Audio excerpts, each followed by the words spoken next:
Hello guys, स्वागत है आपका समाधान स्टडी चैनल में। गाइस, कल कुछ नेटवर्क प्रॉब्लम होने के कारण जो है क्लास ज़्यादा देर तक नहीं चल पाई। तो हाँ, आज हम कल की जो क्लासेस को रेगुलरली करेंगे और कल हमने 4 क्वेश्चन ही कर पाए थे।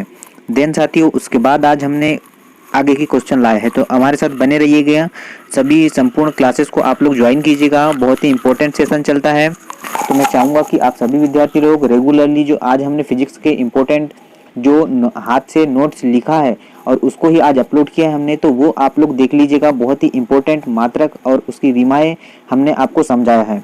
तो आज हम केमिस्ट्री की क्लासेस भी इम्पोर्टेंट क्वेश्चन करेंगे इसमें, और आप हमें ऐसा लगे कि जो है आपकी आगामी एग्जाम बिल्कुल एग्जैक्ट टाइम पर होंगी, तो हम और अच्छे से अच्छा आपके लिए करने की कोशिश करेंगे।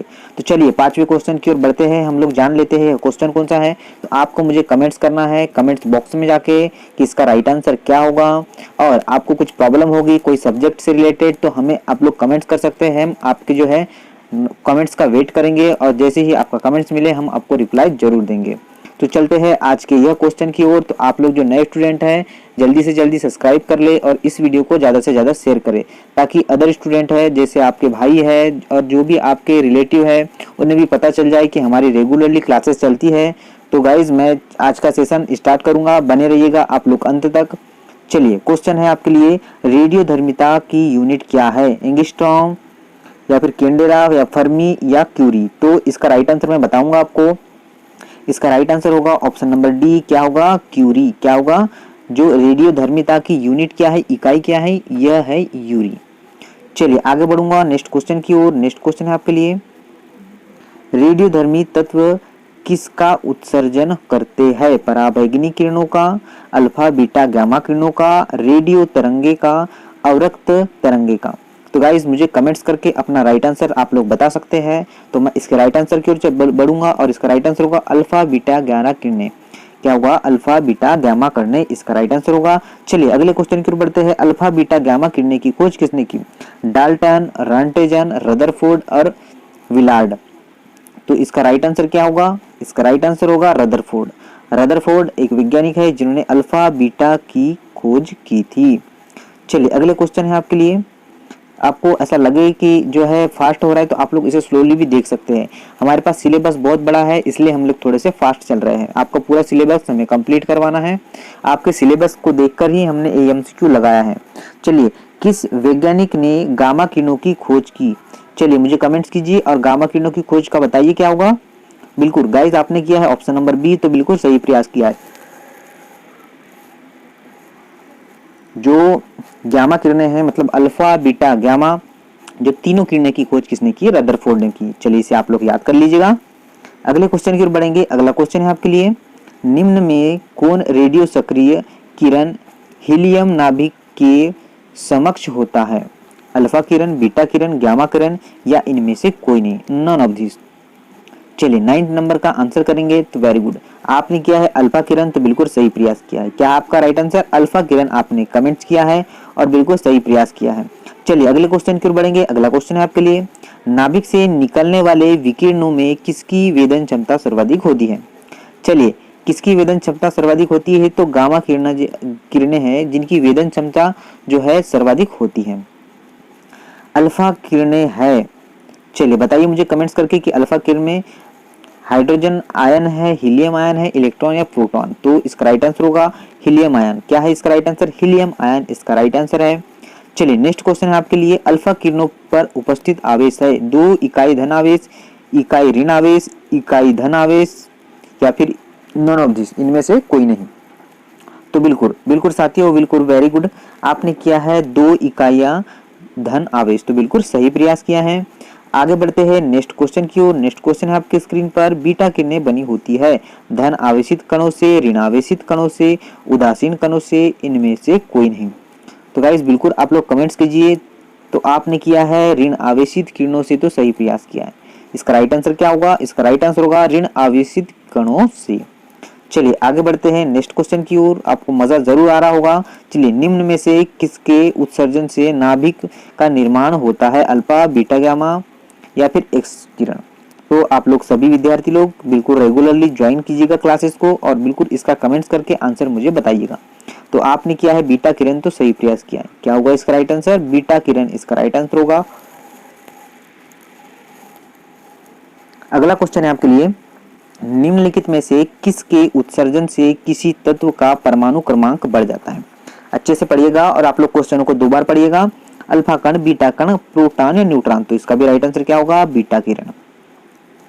चलिए आगे बढ़ते हैं। नेक्स्ट क्वेश्चन आप देखिएगा, इसकी जो बीटा किरण है कितना इंपॉर्टेंट है और कितने उसके जो आंसर हमने आपके लिए लाया है।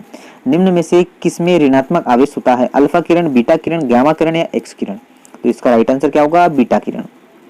चलिए आप लोग देख लीजिए साथ गाइस, क्वेश्चन बहुत ही इंपॉर्टेंट क्वेश्चन है और बीटा किरण से तो बहुत से ज्यादा क्वेश्चन पूछे जाते हैं, इसलिए हमने यहाँ पर इंक्लूड किया है बहुत से आपके लिए क्वेश्चन। इलेक्ट्रॉन का समरूप कौन है? अल्फा कण, बीटा कण, गामा कण या एच परमाणु, तो बताइए मुझे कमेंट्स करके। तो बिल्कुल आपने किया है बीटा कण, तो सही प्रयास किया है।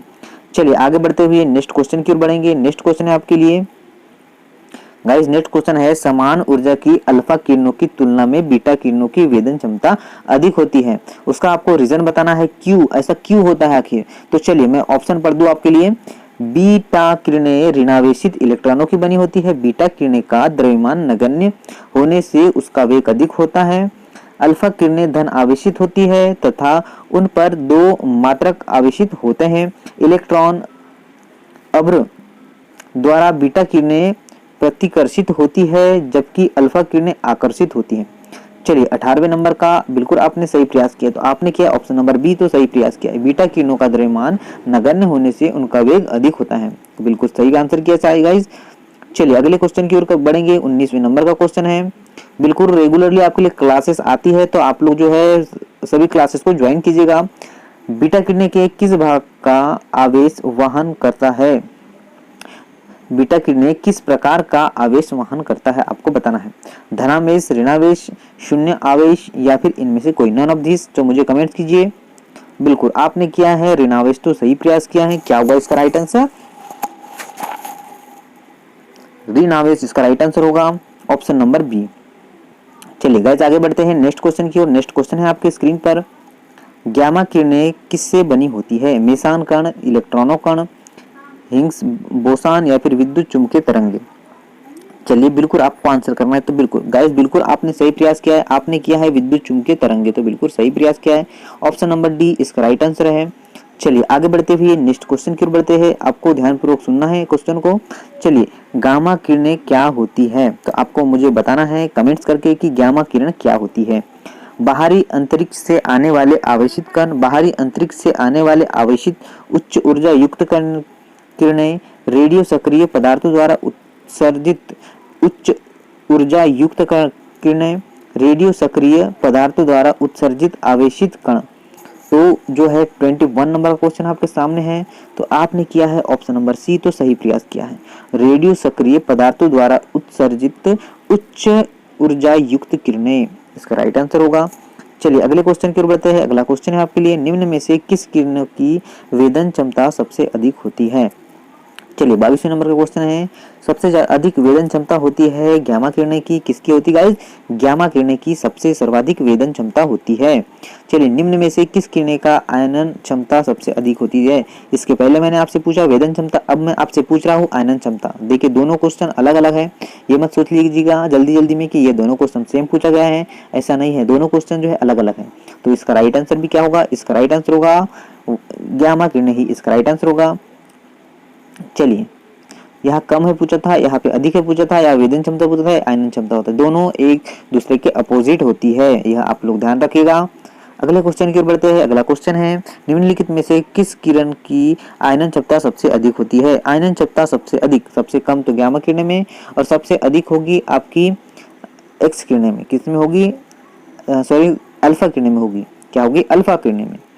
चलिए अगला क्वेश्चन है, समस्त रेडियो सक्रिय पदार्थ क्षय होने के पश्चात किस में अंतिम रूप में बदल जाते हैं? कोरेडम, सीसा, कैडमियम या फिर जस्ता।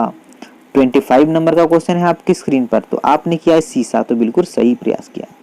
क्या होगा इसका right answer? Option number B आपने प्रयास किया था और वह बिल्कुल सही है। 26 नंबर का क्वेश्चन है, न्यूनतम परागमय शक्ति किरण कौन सी है? अल्फा, एक्स किरण, गामा या फिर बीटा। चलिए सभी गाइस कमेंट्स करें, और बिल्कुल शानदार क्वेश्चन है और बिल्कुल मजेदार क्वेश्चन है। आपने किया है अल्फा किरण, तो बिल्कुल सही प्रयास किया है। अगले क्वेश्चन की ओर बढ़ते हैं। अगला क्वेश्चन है आपके लिए, किस रेडियो एक्टिव तत्व का नाम उसके खोजकर्ता के देश के नाम पर रखा गया है? रेडियम, यूरेनियम, पोलेनियम या फिर पोलेडियम? तो इसका राइट आंसर होगा ऑप्शन नंबर सी, पोलेनियम। क्या होगा? पोलेनियम इसका राइट आंसर होगा। अगले क्वेश्चन की ओर बढ़ते हैं। अगला क्वेश्चन है आपके लिए, निम्नलिखित में से कौन सा तत्व प्राकृतिक रेडियो सक्रियता नहीं दर्शाता है? Uranium, thorium, aluminium, polonium? तो इसका राइट आंसर होगा 28 नंबर का ऑप्शन नंबर सी, मतलब एल्यूमिनियम। एल इसका परमाणु क्रमांक होता है 13। चलिए नोट डाउन करना है आपको। अगले क्वेश्चन की ओर बढ़ते हैं। अगला क्वेश्चन है आपके लिए, नाभिकीय विखंडन के दौरान श्रृंखला अभिक्रिया को नियंत्रित करने के लिए न्यूट्रॉनों का आवेशण करने हेतु निम्न में से किसका प्रयोग किया जाता है? बोरान, भारी जल, D2O जो भारी जल है उसका सूत्र है, यूरेनियम, प्लूटोनियम? तो गाइस बिल्कुल आप लोग आंसर करेंगे। तो आपने किया है बोरान, तो सही प्रयास किया। क्या होगा इसका right answer? Option number A इसका राइट आंसर है। चलिए अगले क्वेश्चन की ओर बढ़ते हैं। अगला क्वेश्चन है आपके लिए, निम्नलिखित में से कौन सा रेडियो एक्टिव तत्व नहीं है? एस्टेटिन, फ्रांसियम, टाइटेरियम या फिर जर्कोनियम? तो गाइस बिल्कुल कमेंट्स करें आप लोग। तो आपने किया है जर्मेनियम, तो बिल्कुल सही प्रयास किया है। जर्मेनियम जो है रेडियो एक्टिव तत्व नहीं है। अगला क्वेश्चन है आपके लिए, विघटन नाभिक रेडियोधर्मी वस्तुओं को किससे बने पात्र में रखा जाता है? तो यह पीबी के पात्र में रखा जाता है। इसे आप लोग नोट डाउन करिएगा। अगले क्वेश्चन की ओर बढ़ते हैं। अगला क्वेश्चन है आपके लिए, ध्यानपूर्वक आपको सुनना है, देन उसके बाद आपको कमेंट्स करना है। एक बीटा कण के उत्सर्जन से परमाणु संख्या तथा परमाणु द्रव्यमान में क्या परिवर्तन होता है? परमाणु क्रमांक में 1 की वृद्धि व परमाणु द्रव्यमान अपरिवर्तित, परमाणु क्रमांक में 1 की कमी एवं परमाणु द्रव्यमान अपरिवर्तित, परमाणु क्रमांक अपरिवर्तित व परमाणु द्रव्यमान में 1 की वृद्धि, परमाणु क्रमांक अपरिवर्तित व परमाणु द्रव्यमान में 1 में कमी। तो गाइज इसका राइट आंसर होगा ऑप्शन नंबर ए। जिन विद्यार्थियों ने इसका ऑप्शन नंबर ए किया है तो बिल्कुल सही प्रयास किया है। परमाणु क्रमांक में 1 की वृद्धि व परमाणु द्रव्यमान अपरिवर्तित, बिल्कुल इसका राइट आंसर है। आप लोग को नोट डाउन करना है। नेक्स्ट क्वेश्चन मैं दूंगा आपको होमवर्क के लिए। क्या गाइज यह क्वेश्चन आपको होमवर्क के तौर पर दिया जाएगा। हमें पता तो चले कि कितने स्टूडेंट जो है समाधान स्टडी से जुड़ चुके हैं और कितने जो स्टूडेंट है रेगुलरली क्लासेस को ज्वाइन करते हैं। और आपको कमेंट्स करना अनिवार्य है। जितने भी स्टूडेंट जो है हमारे साथ जुड़े हुए हैं, तो आप लोग जो है कमेंट्स करें। तो मैं क्वेश्चन आपके लिए पढ़ते हैं और देखते हैं कितने स्टूडेंट इसका सही आंसर करते हैं। एक अल्फा कण के उत्सर्जन से परमाणु क्रमांक और परमाणु द्रव्यमान में क्या परिवर्तन होता है? तो ऑप्शन है आपके लिए, परमाणु क्रमांक में 1 की वृद्धि व परमाणु द्रव्यमान अपरिवर्तित, परमाणु क्रमांक 1 की कमी व परमाणु द्रव्यमान अपरिवर्तित, परमाणु क्रमांक में 2 की कमी व परमाणु द्रव्यमान में 4 की वृद्धि, परमाणु क्रमांक में 2 तथा परमाणु द्रव्यमान में 4 की कमी। तो यह आपके लिए होमवर्क है। क्या है? यह होमवर्क है। तो इसका आंसर आप लोग कमेंट्स बॉक्स में दीजिएगा। तो आपको जो है क्लास कैसी लगी वो भी मुझे कमेंट्स करके बताना है। हमें कुछ इम्प्रूव तो नहीं करना है अपनी क्लासेस में, वह भी आप लोग कमेंट्स करके हमें बताएं। आप लोग सजेस्ट करें हमें। तो गाइज इसी के साथ मैं आपसे अलविदा लूंगा और आप लोग जो लेटेस्ट अपडेट आप तक हम पहुंचाते हैं तो आप लोग वह देख लीजिएगा। जैसे ही आप बेल आइकन को प्रेस करते हैं तो आपको जैसे ही हम लोग वीडियो अपलोड करते हैं, कोई लेटेस्ट न्यूज़ आती है जैसे ब्रेकिंग न्यूज़ और कुछ अदर स्टेट से भी जो जॉब निकलती है, तो हम चाहते हैं कि आपके पास सबसे पहले पहुंचे और सबसे फास्ट पहुंचे। तो आप लोग चैनल को सब्सक्राइब कर ले और एक बेल आइकन की जो घंटी होगी उसे आप लोग प्रेस कर लीजिएगा, जिससे कि आपको नोटिफिकेशन समय से पहले पहुँच जाए। इसका आपको विशेष रूप से ध्यान रखना है। तो इसी के साथ मैं आपका यह सेशन में आपसे विदा लेता हूं। ऐसे ही लेटेस्ट जो क्लासेस और नोटिफिकेशन आपके लिए बनाते रहेंगे। तब तक के लिए आप लोग अपना ख्याल रखिए, अपने घर में रखिए और सेफ रहिए। तो जय हिंद, जय भारत।